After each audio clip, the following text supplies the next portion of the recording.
Hey everyone, Terry here, and today I'm going to go over car covers, the different options that are available so you can find out what you may need for your situation, as well as some of my personal techniques for removing and putting on the cover itself. Let's check it out.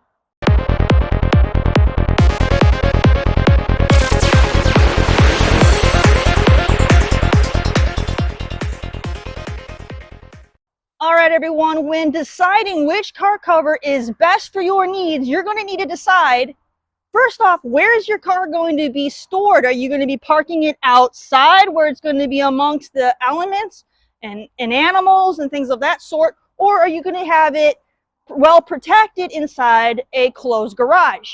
If you're going to be outside, you're going to want to get a car cover just like this. This one here is specifically made for the outdoors. It's got a different material on it that's going to give it protection from the water, snow, any kind of precipitation that you may encounter on it.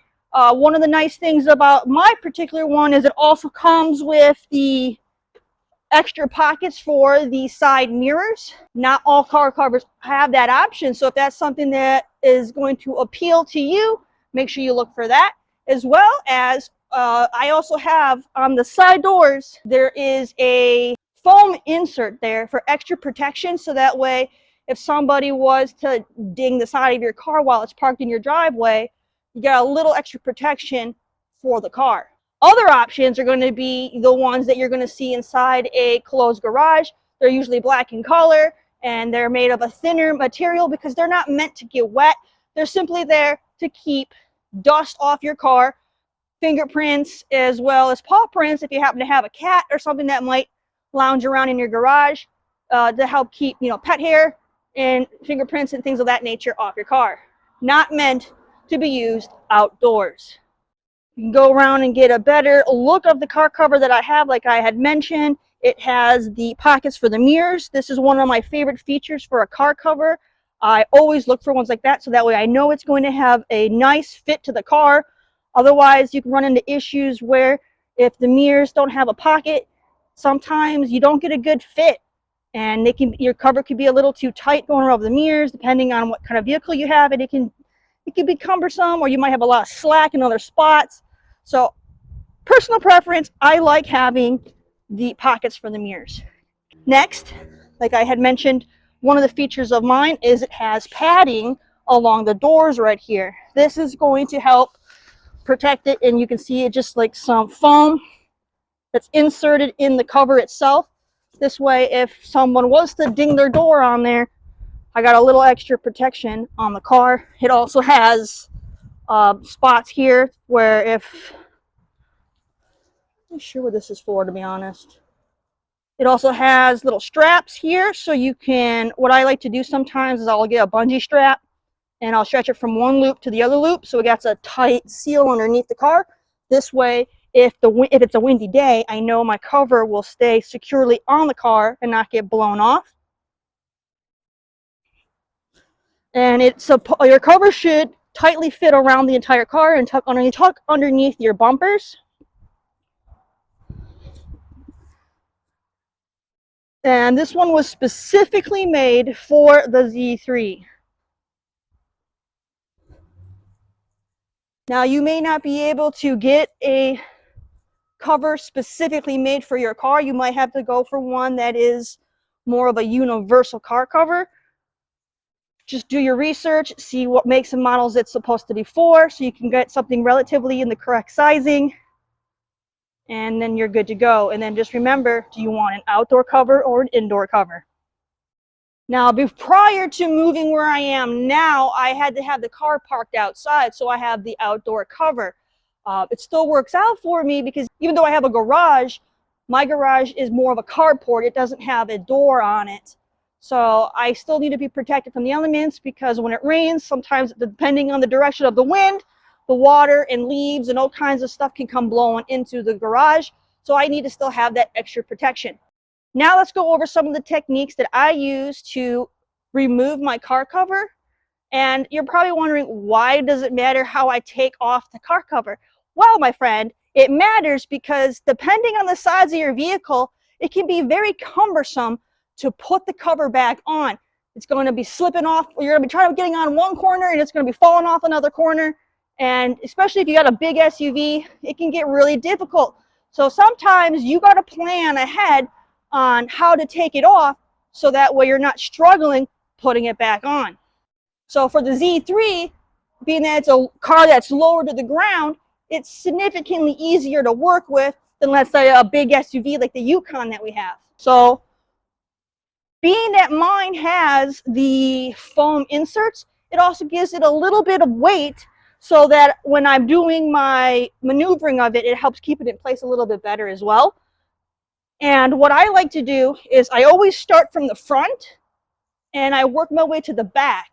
This way, when I put it back on, I can start to the back and easily have it roll down the windshield and flow to the front of the car.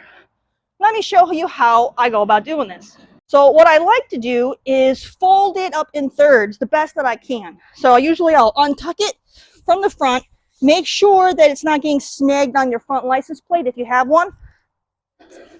And I'll just start to kind of pull it up and over on one side.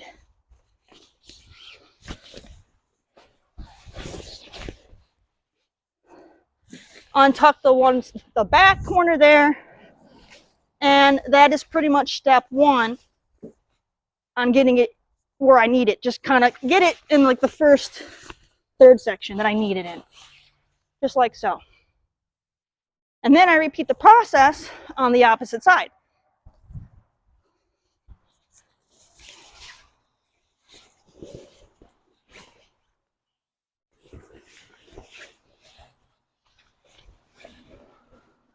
Go ahead and make sure that it's stretched out in the front. My foam inserts are stretched over the roof of the car so that they're together. This is going to make it stronger, so when I roll it up, it's going to not be uneven and flip-floppy. And then just make sure the back corner is also loose from the exhaust. All right, next comes the procedure on rolling it up. So like I said, I start from the front and I'll just start to roll it up towards the back of the car. Once I get it towards the windshield, then I go ahead and just roll it up to the roof. This is where, for me, having that foam really comes into play because it's going to keep this even. Otherwise, one side might get larger than the other. So then I can just roll it and I just kind of slide it up so it stays at my level and that I can keep this even. Otherwise, if I was to roll with it down the back, there's a chance that it's going to be uneven. So this way, I have full control of keeping the top nice and even. And there it is, a fully rolled cover. And now that my cover's all rolled up, I can either keep it as is, I can fold it in half if I want, and I can easily store it in my garage or anywhere I want to keep it while I'm out on a drive. Or what I often like to do, if I'm not going to a car show, is I can easily store it right inside the trunk. No problem. Take it where I gotta go, and when I come home, I can easily get to it and put it back on the car. Now, let's say I had just returned from my drive and I want to, let's say my car is going to be parked outside. This is why I have an outdoor cover. I can go ahead, take it out of the trunk.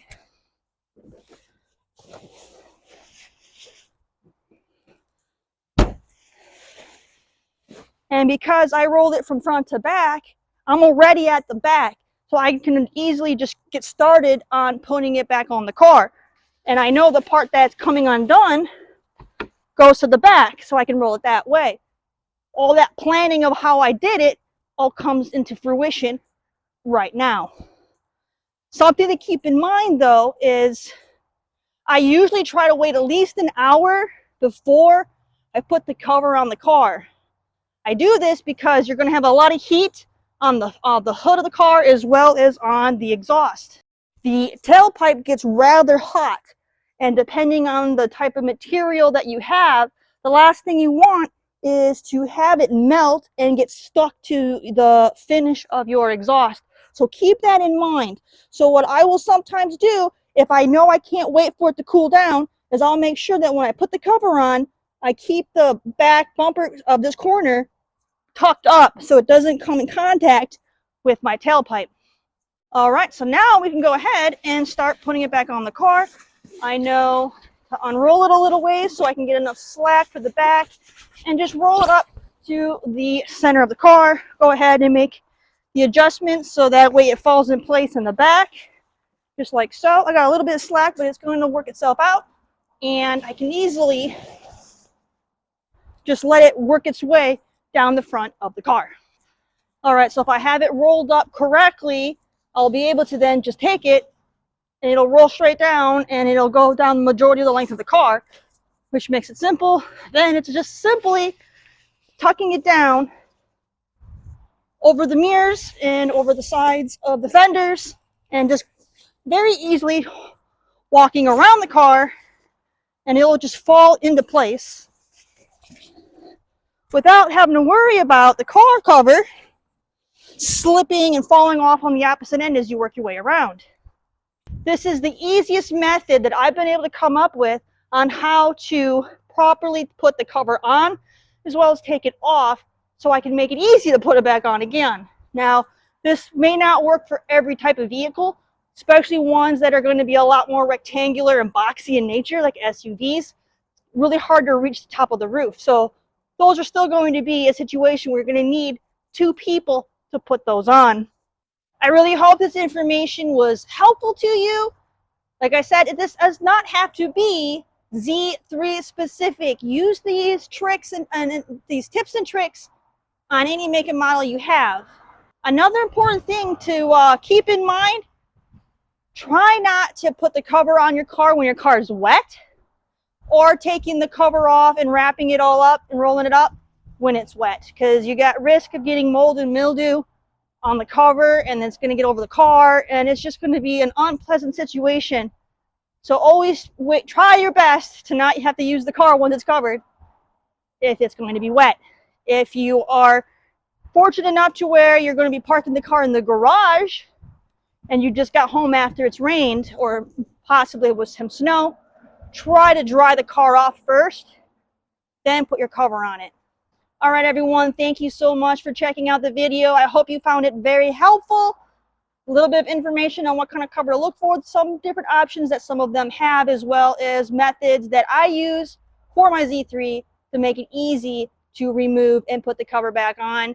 Be sure to hit that like button, leave a comment if there's anything you would like to know about the car, or maybe some ideas of things that you would like to see me do to help you out with your car, as well as hit that subscribe button because it's absolutely free and painless. And go ahead and follow me over on Instagram at CoolCatTerry. See you next time. Take care.